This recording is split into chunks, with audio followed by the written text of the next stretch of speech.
Hello, everybody, and welcome to the Glory Rates podcast. It's your boy Don Benito, and today I have a very special one. I think this one is going to be for Pastor D because he is the one that is particularly concerned about the midfield situation at Manchester United, and he feels like if we don't say something about it, if we don't speak about the midfield situation, and when the time comes, it's gonna be like, why are we all sitting here acting like we didn't know that this was happening? Well, I particularly am not in the same place as Pastor D in terms of being worried about what's happening at Manchester United. I am very, very calm when it comes to the team. I'm not really mad. I'm not particularly mad about the results that we get. Like I said, my mentality this season is if we cannot get a win, we might as well scrape a draw. So I'm happy with the draws that we're scraping this season. I'm happy. I'm not. I'm happy. The last game that we played, I think we played very well. Not very well, but I think we played all right. And I don't think it deserved the scathing assessment that it got from all over. Like, everybody was just on United. And that was because we lost. And I understand the frustration because we were leading. And then, we were very comfortable. And I guess people are expecting that thing in the mind because they think that football is just one-way street. People don't realize it's full of momentum and stuff. That the opposition team can decide to turn things around and fight, make substitutions. Things can change and then the game changes. We were too comfortable, I will admit that. But the scathing assessment that we got after, I left it to those who feel that way because I was okay. Like I said, a draw for me this season is progress. And when I look at where we were last season and when we look at where we are now, two completely different things. And last season was a mix of two gaffers, Erik ten Hag and Ruben Amorim. Ruben Amorim, I think he has just done his 1 year a couple of months because Ruben arrived at United in November, like this month last year. So he is literally just done 1 year, but he didn't do a full season. And that's one thing people are forgetting. He didn't do one season. He had to first dismantle the nonsense that was there at Manchester United, get rid of the toxicity, get rid of those players that just couldn't give a shit about the club. He had to build the club in his own image. He had to bring that camaraderie in. He had to bring that brotherly love, that togetherness, and that is something that we're lacking. He has brought that. We are at a very good place as a club because we don't have to think a lot about injuries. We don't have to think a lot about international duties, players being sick. We don't have that. We literally have a clean slate and people are making noise. I don't understand. I don't know what they want. Pastor D passed a comment that I thought I was just like, why D? Because he was like, if we were playing Europe or if we were playing all these other games, why? We spoke about this. We knew that this Manchester United team cannot be in Europe regardless because it's not ready.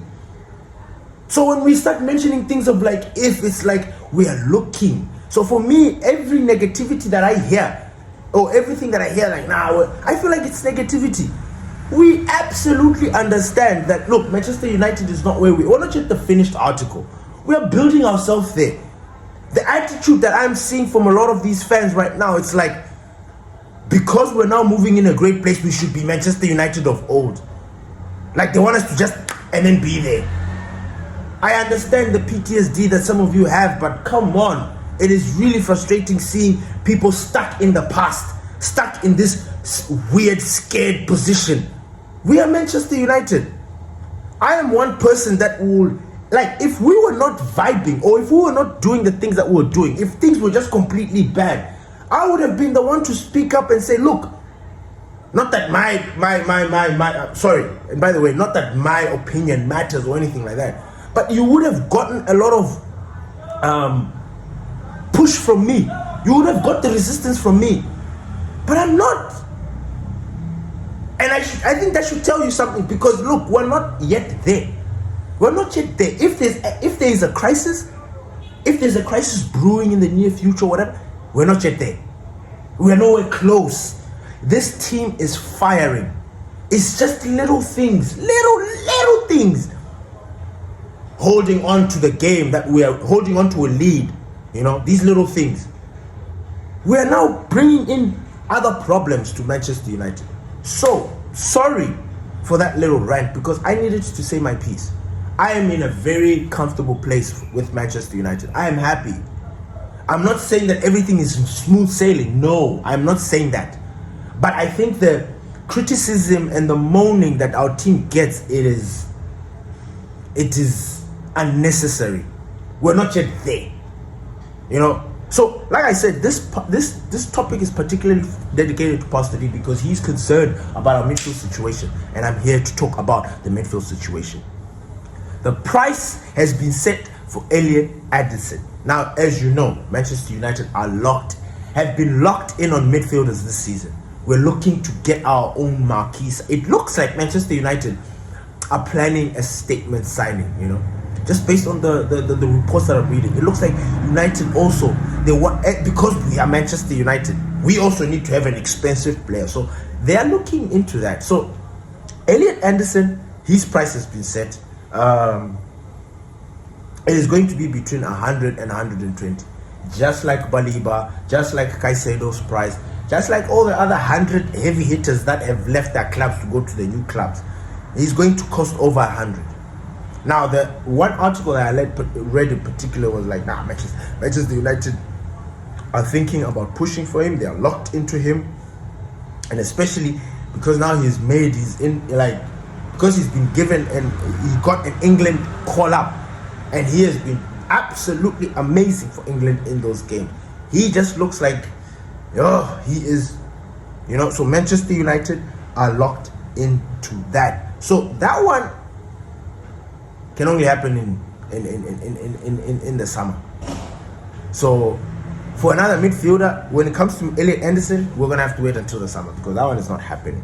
The second midfielder that Manchester United have been linked to, Conor Gallagher. We've spoken about Conor Gallagher. Conor Gallagher is in Spain, dying for some minutes.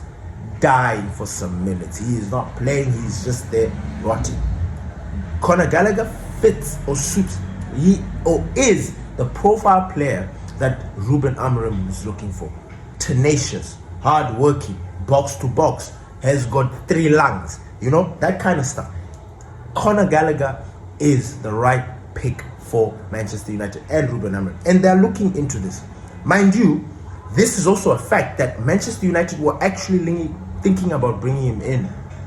But I'm assuming the money didn't match and then everything just fell apart. But he remained a big interest for Manchester United. So Conor Gallagher, he is the one midfielder that I wouldn't rule out when it comes to this next January transfer window. Because he wants out. He wants to play. He really does. And I honestly believe like he's going to, like even if we get him, he's going to be like that guy that takes us to the next level. Regardless, he's going to add that into our midfield. The midfield that we've always wanted. He's Premier League proven. He's La Liga proven. He is a Champions League winner, I think, with Chelsea. Or was he at Crystal Palace at the time when Chelsea won the Champions League? I'm not sure. But he is an all-round solid player. So I am really, really buzzing about it. I personally, I want Conor Gallagher just to have him at Manchester United, just like how Mason Mount is, but not injured, but yeah, just like that. And his price will be between, his price tag is going to be 45. Atletico Madrid are going to be looking to get 45. And the crazy thing is that he's not playing football. That's wild. You see how football, it just changes. You know, one team's trash is another team's gold, or whatever you want to call it. Joao Gomes is another midfielder that Manchester United are looking into. As you know, Joao Gomes plays for Wolves. Wolves are not having the best of seasons so far. You could easily say they're going to be relegated. You could easily say that. But again, you know, this is football. You just need a run of 5 games winning back to back and you're back in a very different place. You know, that's the beauty of the Premier League. Now, but as it stands, Wolves look like they're heading for the relegation. And Manchester United have been linked to Joao Gomes. Now, this guy is somebody that we've been linked to in the past as well. This is not the first time. And it looks like Manchester United kept their tabs on him.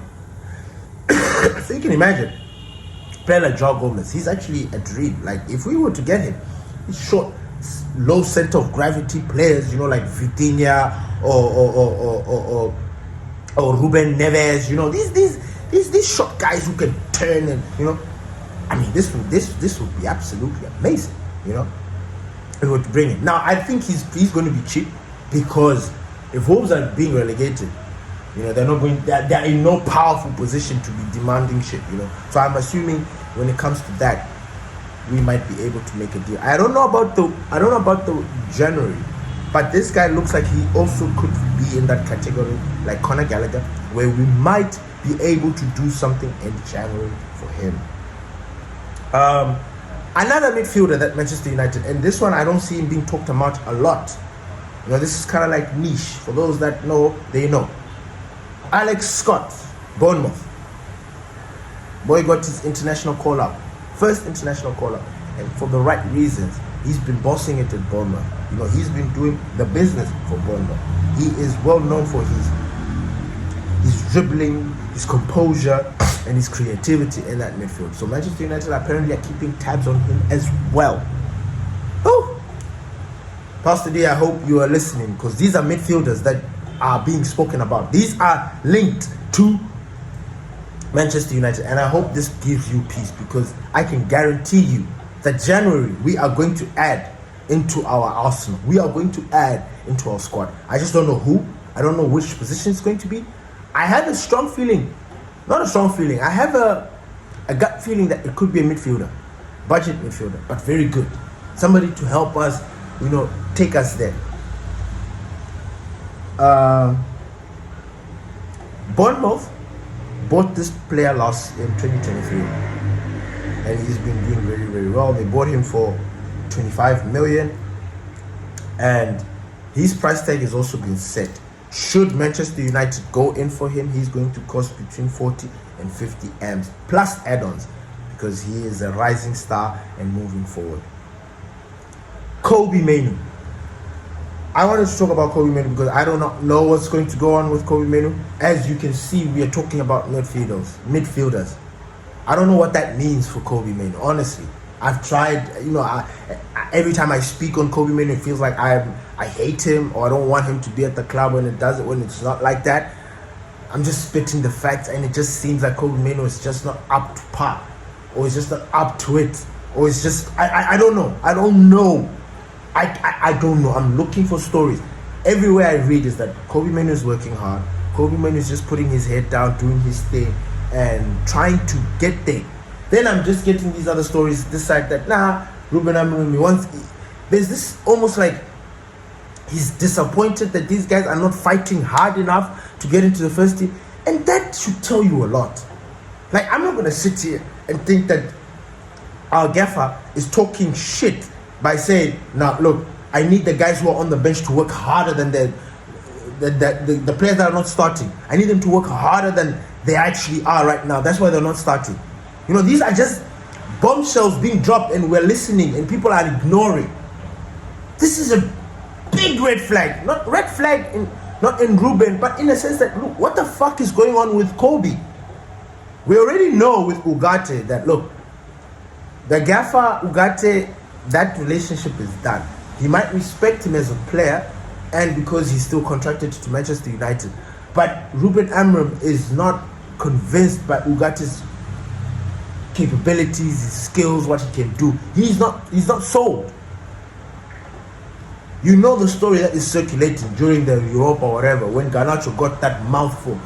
Urgate was another player that received it. Apparently he's not the same player that he was. And I'm looking at Urgate and I'm just like, what the fuck were we sold? What? You know, and I like him. Which is why I don't want to speak ill or go hard on him. I don't. Because I like Urgate. I like the job that he does. And it makes me sad that for some reason he can't break into this team.